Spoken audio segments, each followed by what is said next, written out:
আমার তসবির যে যেটা আছে এটা পেলাম এবং আমরা তো প্রমাণ দেখেছি যে হযরত শাহজালাল রহমাতুল্লাহ আলাইহি আরো যে খাজা মাইনুদ্দিন চিশতি উনি তো এই যে মুসলমানদের জন্য যা করেছেন, যে জয় করেছেন, তারা তো করেছেন শুধুমাত্র আল্লাহর আস্থা ও শক্তি দ্বারা করেছেন।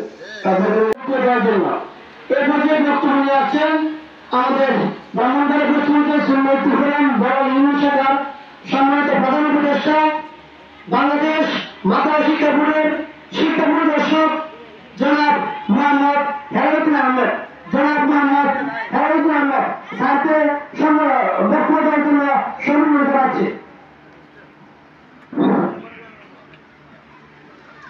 বিসমিল্লাহির রহমানির রহিম। সম্মানিত আজকে এই মহতী সভার সম্মানিত সদস্য সভাপতি, উপস্থিত আছেন নজরুল সাহেব, বিশিষ্ট পীর সাহেব, আমি ওনার নাম জানি না, পরে নামটা জেনে নেব, কিন্তু শুনেছি খুব বড় ধরনের মাধুর ইসলাম সাহেব তিনি উপস্থিত হয়েছেন। তিনি উপস্থিত হয়ে আমাদেরকে ধন্য করেছেন। আরো 3 মাসে উপস্থিত আছেন আমাদের খোলাপাড়ার পীর সাহেব জনাব মিজানুর রহমান সাহেব উপস্থিত আছেন, হ্যাঁ, এবং আমাদের খায়রপুরের পীর সাহেব জনাব সুফি আব্দুল সালাম উপস্থিত রয়েছেন। আরো 3 মাসে উপস্থিত রয়েছেন। সাধারণ মানুষের কথা আজকে নাই বললাম, অনুষ্ঠানটি দিনের অনুষ্ঠান, আর অন্য যারা সাধারণ পর্যায়ে রয়েছেন তাদের আর সম্বোধন করলাম না। এবং সামনে যারা আছেন অনেক মানুষ উপস্থিত হয়েছেন এই দিনের অনুষ্ঠানে, নবীর অনুষ্ঠানে যুক্ত হয়েছেন, মনের টানে এসেছেন, তাদের ভালো লাগা আছে নবীর প্রতি, সেটা প্রমাণ করে। তো আজকে যারা বলেছেন, অনেক কথা বলেছেন, অনেক গণ্যমান্য অনেক যৌক্তিক কথা বলেছেন, অনেক সুন্দর কথা বলেছেন, শিক্ষণীয় কথা বলেছেন। আমি এই লাইনে বিচরণ করি না, আমি ইসলামী চিন্তাবিদ নয়। তারপরে স্বাভাবিক কিছু কথা আছে, সে কথাগুলো আপনাদের সঙ্গে শেয়ার করি। আমি আপাত দৃষ্টিতে দেখেছি যে যারা সুন্নি মতবাদে বিশ্বাসী তারা জ্ঞানের বিভিন্ন দিকে বিচরণ করে। তারা বিশ্ববিদ্যালয়ে পড়ে, তারা প্রকৌশল বিদ্যায় পড়াশোনা করে, তারা ডাক্তারি বিদ্যায় পড়াশোনা করে, অর্থাৎ জ্ঞানের বিভিন্ন ক্ষেত্রে যারা বুৎপত্তি অর্জন করে, জ্ঞানগুলো অর্জন করে, এই মানুষগুলোর অন্তর প্রসারিত হয়। তারা দেখে কেন যেন এই লাইনটার উপরে, অর্থাৎ যারা জ্ঞান করে, এই লাইনে বিশ্বাস করে, এই মতবাদে বিশ্বাস করে, পীর মাশায়েখের মাজারে গিয়ে আল্লাহ নৈকট্য লাভের চেষ্টা করে, অন্তর শান্তি করে, এই মানুষগুলো করে।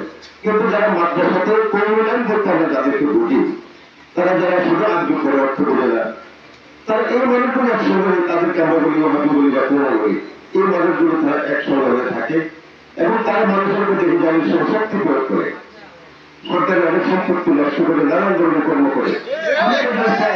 বুঝে আসে না যে আমি যদি আল্লাহকে হাসিল করতে পারি, আমার তসবির যে যেটা আছে এটা পেলাম। এবং আমরা তো প্রমাণ দেখেছি যে হযরত শাহজালাল রহমাতুল্লাহ আলাইহি আরো যে খাজা মাইনুদ্দিন চিশতি উনি তো এই যে মুসলমানদের জন্য যা করেছেন, যে জয় করেছেন, তারা তো করেছেন শুধুমাত্র আল্লাহর আস্থা ও শক্তি দ্বারা করেছেন। তাদের যাবতীয় শক্তি প্রয়োগ করেন নাই। এই শক্তিটা আমি দেখি সুন্নতের মধ্যে তারা চেষ্টা করে শক্তি অর্জন করার জন্য, এবং আমরা বাস্তবে দেখেছি তারা শক্তি অর্জন করেছেন। কিন্তু ওই লেনতে আমি খুঁজে পাই না যে তারা শুধু কথার মধ্যে একটা অস্থিরতা শক্তি প্রয়োগ করে, দাম্ভিকতা প্রকাশ করে, মানে নানান ধরনের শক্তি প্রয়োগ করে, বাধা সৃষ্টি করে তারা মানুষের মতবাদকে গ্রহণ করতে রাজি নয়। ইসলাম তো সকলের মতবাদকে গ্রহণ করবে। ইসলাম হল উদার জিনিস। আমার মন যেদিকে চায় আমি সেদিকে যাবো। আমার ভাগ্যগুলো মানে দুটো লেখা থেকে তুমি কি আমাদের শুনতে পারবা? সেটা একজনের কাজে বাধা দেয়। নবী বলেছেন, আল্লাহ বলেছেন যে ইসলাম নিয়ে তোমরা একজনের সঙ্গে আরেকজনের বিরোধ তৈরি করো না। আরেকজনের মতামত যদি তোমার পছন্দ না হয়, তুমি দূরে থাকো, তুমি তোমার সন্ধান করো, তুমি তোমার ভালো বিচার করো। আরেকজনের কাজে বাধা দেওয়া তোমার উচিত নয়। সুতরাং আমরা এই জন্য বলি যে এই জন্য মানে সুন্নিরা এই জন্য একসঙ্গে হয়েছে। আমাদের সুন্নি কিন্তু লোক সংখ্যা যথেষ্ট বেশি, সুন্নি লোক সংখ্যা সবথেকে বেশি, কিন্তু তারা একসাথে হয়ে কোনো এক প্ল্যাটফর্মের ভূমিকা রাখে না, কাজ করে না।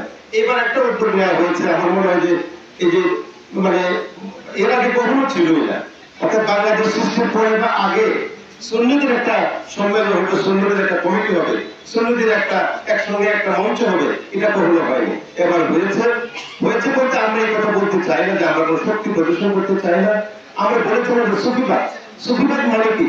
আমাদের মধ্যে যত রিপু আছে, খারাপ রিপু আছে, যে সরল রিপু আছে, আমি কতখানি আমার সরল রিপুকে ধ্বংস করতে পেরেছি। আমি কতখানি হিংসামুক্ত হতে পেরেছি, আমি কতখানি বিনয় প্রকাশ করতে পেরেছি, আমি কতখানি মানুষের সাহায্যে হাত প্রসারিত করতে পেরেছি। সুফি মানে এইগুলি। সুফি তো মানুষের মধ্যে সুফিবাদ আসা মানে কি, আমি সরল হয়ে যাওয়া, সোজা হয়ে যাওয়া, আমার মনটাকে সরল করে ফেলা। অর্থাৎ আল্লাহকে পেতে হলে এই লাইনের বাইরে গিয়ে আল্লাহকে পাওয়ার কোনো সুযোগ নেই। নিজের স্বার্থ না দেখে পুরো স্বার্থ দেখতে হবে, নিজে না খেয়ে পরকে খাওয়াতে হবে, এটা সুন্নিদের মধ্যে আছে। এই জন্য তো সুন্নি মতবাদ সবচেয়ে উন্নত মতবাদ। সুতরাং এই মতবাদে আমরা একসঙ্গে হয়েছি, এক রশি ধরেছি। আমাদের আকাঙ্ক্ষা একটাই, আমরা গুনাহগার মানুষ, আল্লাহ যেন এই সুন্নির রশি ধরে আমরা যেন পরকালে পার পেতে পারি। আমাদের আমল দ্বারা আমরা পার পেতে পারি। আমাদের কোনো আমল নাই, নবীর প্রতি একটু ভালোবাসা আছে। এই ভালোবাসার মাধ্যমে আমরা পরকালে এই জাগতিক একটুখানি সুখ চাই, আর পরকালে আমরা শান্তি চাই। মহান রবের কাছে আমরা এই প্রার্থনা করি এবং নবীর জন্য আমরা নবীর কাছে আমরা সাফায়াত কামনা করি। আমরা যেন নবীর মাধ্যমে, আমাদের বিশ্ব নবীর মাধ্যমে, পৃথিবীর যা জিনিস সৃষ্টি না হলে পৃথিবীর সৃষ্টি হতো না, ওনার মাধ্যমে যেন আমরা পরকালে একটু সুখ শান্তি দেখা পেতে পারি, এই আমাদের আকাঙ্ক্ষা। সকলে ভালো থাকবেন।